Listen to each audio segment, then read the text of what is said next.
I never believed in ghost stories. Not really. They were just campfire tales, things people made up to scare each other.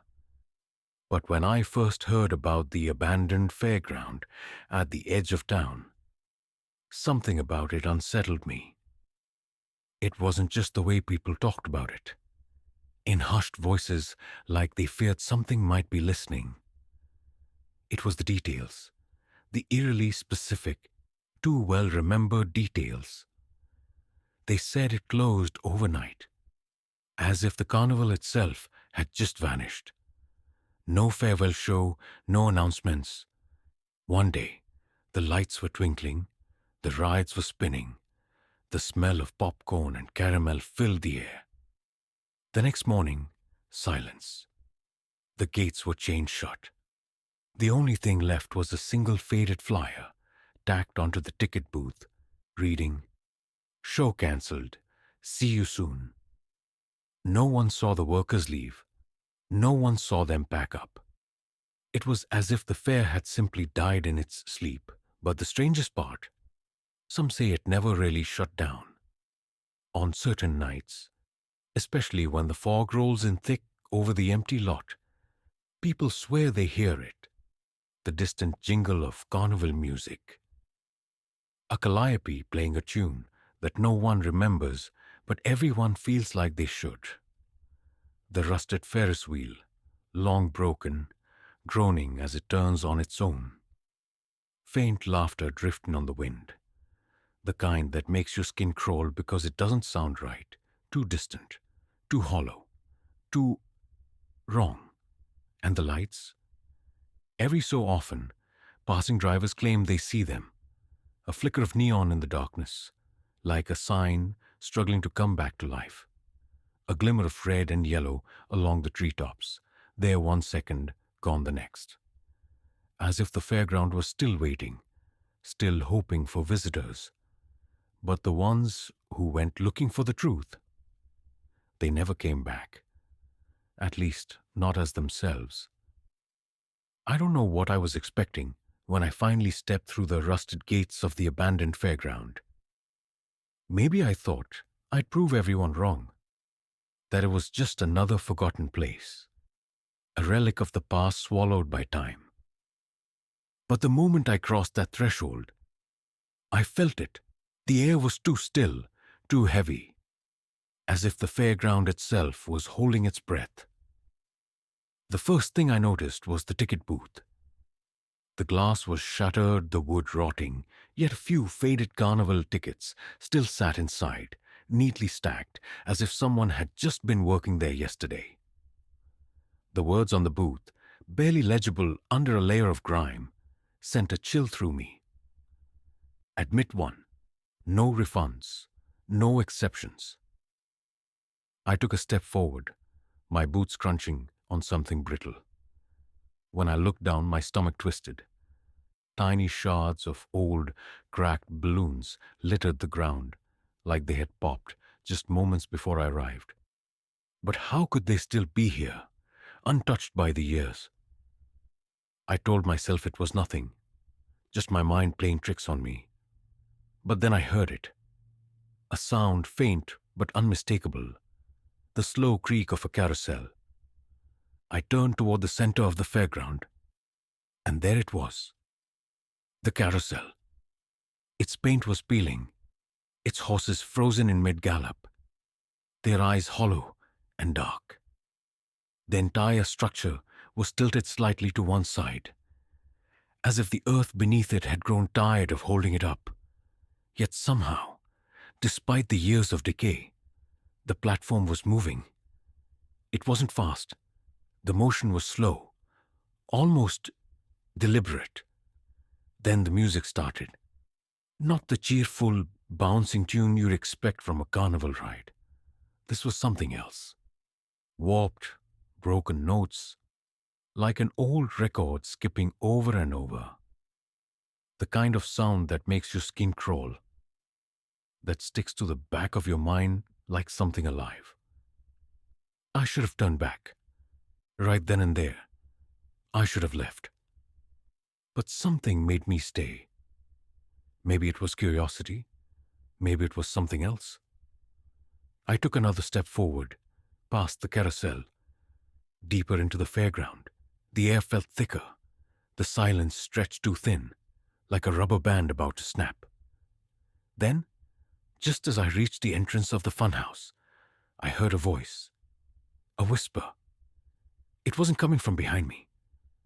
It was coming from inside the funhouse. It knew my name. This segment built suspense with atmospheric horror. Subtle but unsettling details, eerie sounds, and a creeping sense of being watched. Ready for the next part?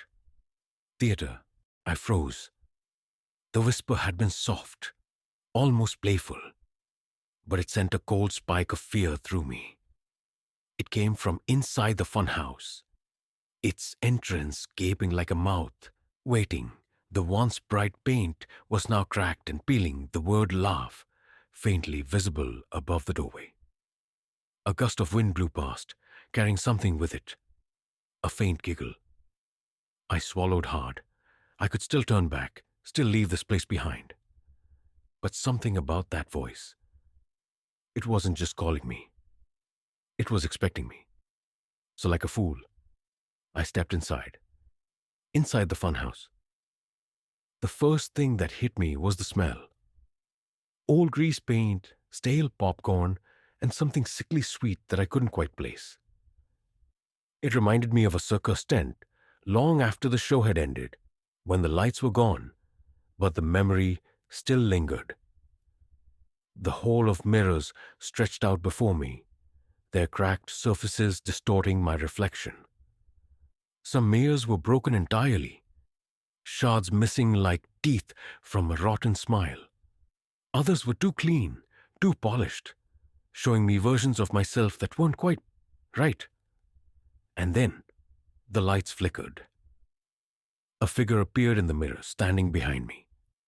I spun around. No one was there. I looked back at the mirror. The figure was still there. It was a clown. Not a modern, cheap costume store clown. This one was old-fashioned, dressed in a faded blue and gold suit with ruffled sleeves. His painted smile was too wide, his eyes too dark. And worst of all, he was waving at me. The lights flickered again, and the clown was gone. A breath shuddered out of me. Just an illusion. Just a trick of the funhouse. That's what I told myself. But then I heard footsteps. Not mine. The forgotten show. I turned a corner and stumbled into a large round room. The air was heavy with dust, but I could still see the remnants of a performance stage. A grand red curtain stood at the far end, sagging with age but still intact. Old wooden benches circled the space, as if waiting for an audience that would never return. And in the center, right beneath the dim spotlight, a marionette lay crumpled on the stage. Its wooden limbs were bent at unnatural angles, its painted face frozen in an eerie grin. The strings dangled limply above it, swaying as if someone had just let go. I shouldn't have stepped closer, but I did. The moment my foot touched the stage, the air shifted. The lights overhead flickered to life. The curtain shuddered, and then the marionette's head snapped toward me. Its mouth opened, but no sound came out. Instead, the whisper returned, clearer now, louder, surrounding me. The show must go on. A loud creak filled the air as the curtain slowly peeled back, revealing the dark space beyond. Something was moving back there. And then I heard it, the sound of applause. A soft, slow clap that grew louder, filling the room. I spun around, my chest tightening. The benches were no longer empty. Shadows sat in the seats, their outlines barely visible. Figures in top hats, masks, feathered boas. An audience of something not quite human. Their hands clapped in perfect unison.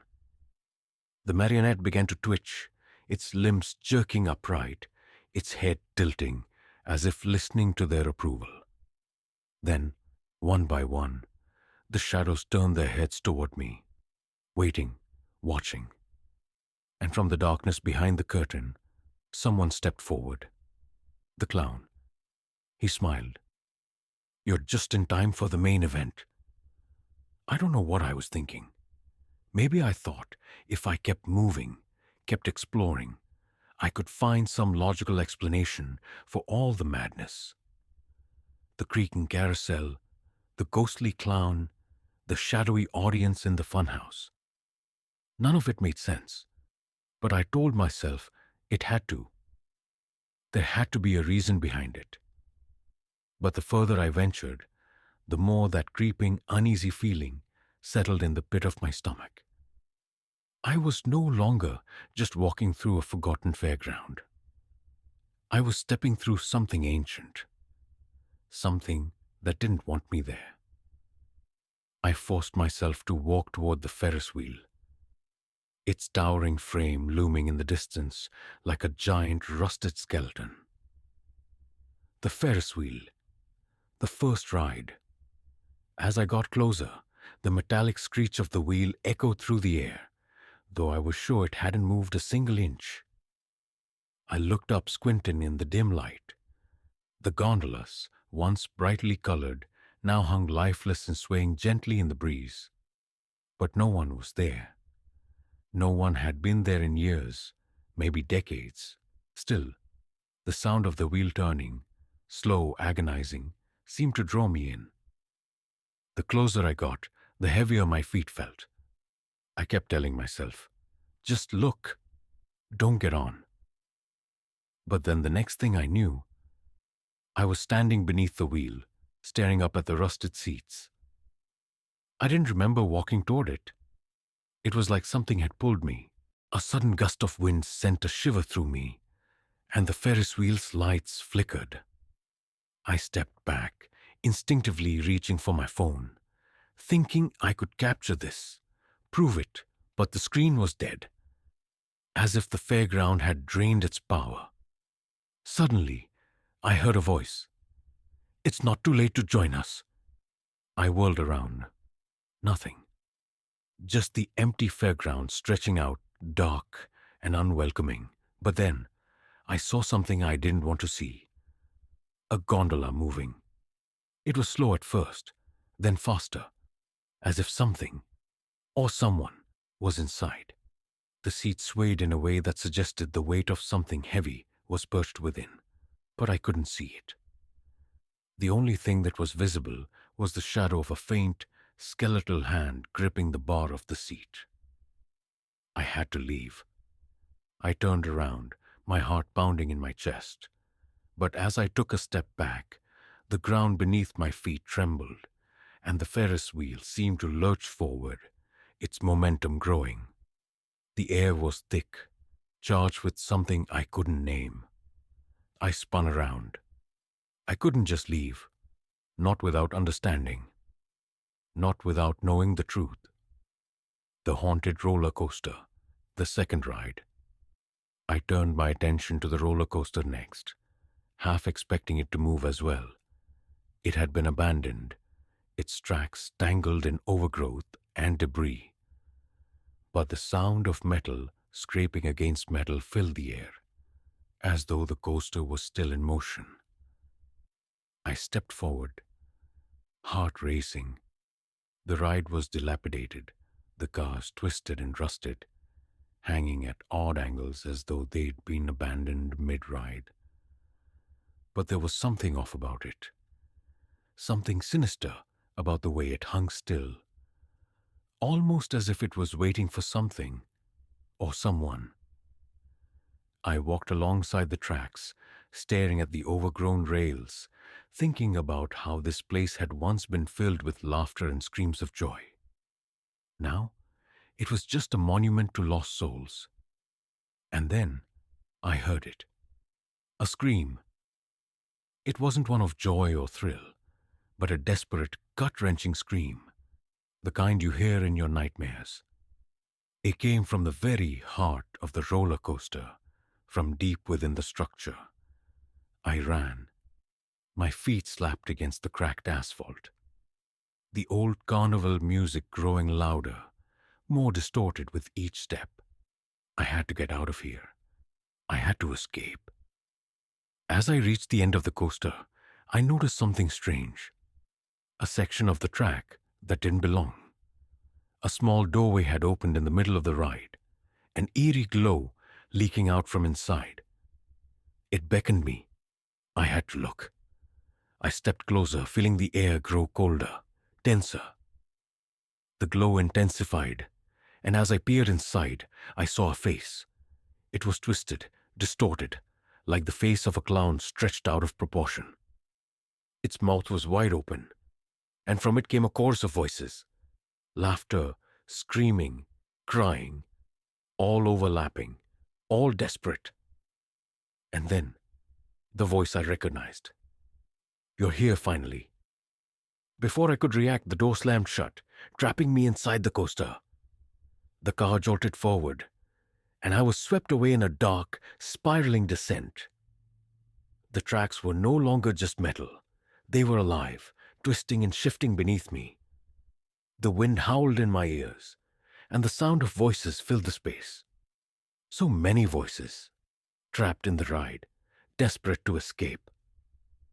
The car began to slow, the lights flickering as we reached the bottom of the ride, the final station. But it wasn't the end. It was just the beginning. The car rolled to a stop, and the metal clanged violently. As if resisting, I stumbled out, gasping for air. But when I looked around, I was no longer alone. The fairground had changed. The souls within the Ferris wheel, the roller coaster, the carousel, they were all alive, but not in the way I expected. They were prisons, and every seat, every cart, every swing held a trapped soul. Faces stared back at me from the shadows, hollow eyes watching, pleading for release. They were the ones who had come before me, the ones who had stepped into the rides and never left. Their bodies were long gone, but their souls remained, bound to the rides, unable to escape. I turned, but it was too late. The fairground was shifting, coming to life again. And I realized I wasn't the one exploring it anymore. It was exploring me. I could feel it in the air. The fairground was alive, its hunger growing. The twisted living rides circled around me, each one groaning with the weight of the souls trapped inside them. The ground beneath my feet seemed to pulse, alive with the energy of the trapped spirits, their whispers echoing in my mind, warning me of the fate that awaited anyone who tried to leave. I had to get out. I didn't know how much longer I could resist the pull of this place. It wasn't just the carnival rides or the ghostly performers that haunted me. It was something darker, more insidious. The fairground itself was trying to swallow me whole. I turned, instinctively searching for a way out. And that's when I saw it. The old rusted gate I had walked through earlier. But the path wasn't the same. It stretched out before me like a labyrinth, twisted and distorted. The gate now standing in a place I didn't remember. I had only walked a few steps into the fairground, yet it felt like I had been here for hours. No, days. The place had shifted, its edges warping, pulling at my very sense of time. This place isn't real. I tried to push the thought away, to ignore the creeping panic in my chest. But it was true. Nothing here was real. It was all a trap.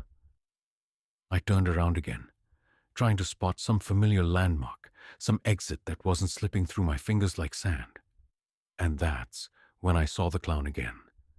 His face, stretched wide in that grotesque smile, appeared in the reflection of the Ferris wheel's rusted frame. He was watching me. A slow, deliberate step forward, and I felt it. The ground trembled beneath me. He knew I was trying to leave. and I could feel the fairground's grip tightening around me, like a hand clenching, squeezing the air from my lungs. The desperate run. I didn't wait. I couldn't. I broke into a full sprint, my heart pounding in my chest, every breath sharp and ragged. My mind raced with thoughts of escape, any path, any exit, just get out. I passed the carousel again, its warped music playing louder now, a twisted lullaby that seemed to call me back. But I didn't stop. I pushed past it, ignoring the desperate cries of the trapped souls, their hollow voices blending into the sickly tune. I rounded a corner, heading toward the gates, but the closer I got, the further away they seemed. The fairground stretched out before me, twisting and warping, its streets expanding, disorienting. It was as if the place was folding in on itself, closing in on me. I couldn't breathe. Every corner I turned, I saw the faces of those who had come before me. Shadowy figures now walked the paths, their hollow eyes staring at me as they moved silently between the rides, trapped in their endless loops. The weight of their gazes made my skin crawl, their silent pleas for help rising in the air, suffocating me. I stumbled backward, falling to the ground. The ground beneath me began to shift again, the dirt and gravel sinking like quicksand, pulling me into the depths. But then, a voice. You can't leave. It was the clown. I looked up, my vision blurry from the sweat and terror that clouded my mind. The clown was standing at the edge of the path, just out of reach, watching me with a cold, calculating gaze. His lips curled into that sickening smile. You should have stayed. I tried to stand, but the ground was too soft, as if it were made of something alive, something that wanted to swallow me whole. The Ferris wheel groaned louder, the sound of its metal creaking, filling the air like the death rattle of a giant. I had to move. I had to escape. I fought the urge to give in, to sink into the earth, and pushed forward. The clown's laughter followed me, echoing, bouncing off the walls of the warped carnival. Every step I took felt like it was pulling me backward. But somehow, through sheer force of will, I managed to stumble forward. The gates were still in sight, and I saw something strange. The air around the gates shimmered, like the world beyond was real. I reached the gates. The heavy chains that once held them shut now lay on the ground, broken, as if they had been waiting for me. The entrance was clear. Freedom. I made it. I was outside. The fairground's last trick. But as soon as I crossed the threshold, I felt it. The fairground was no longer behind me. It was in me. I stood in the street, gasping for air, trying to shake the feeling of being watched. But I could still hear the faint sound of carnival music playing in the distance. The lights flickered in my peripheral vision, and when I looked around, everything seemed wrong. The street I stood on wasn't the one I knew. The houses were distorted, the trees twisted, the buildings warping in strange, impossible ways.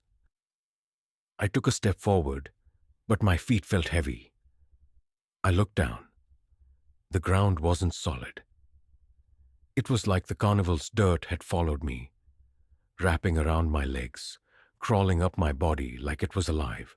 I tried to scream, but the sound was swallowed up by the distorted carnival music, which seemed to grow louder, louder. I was still in the fairground. It had followed me. I turned around, and there it was. The carnival gates had never really closed. They were right behind me, just out of reach. And then I understood. The fairground wasn't a place you could escape from. It was inside you. No matter how far you ran, no matter how hard you fought, the fairground would always find you. The The rides, the clown, the trapped souls, they were part of you now, and I had become a part of it.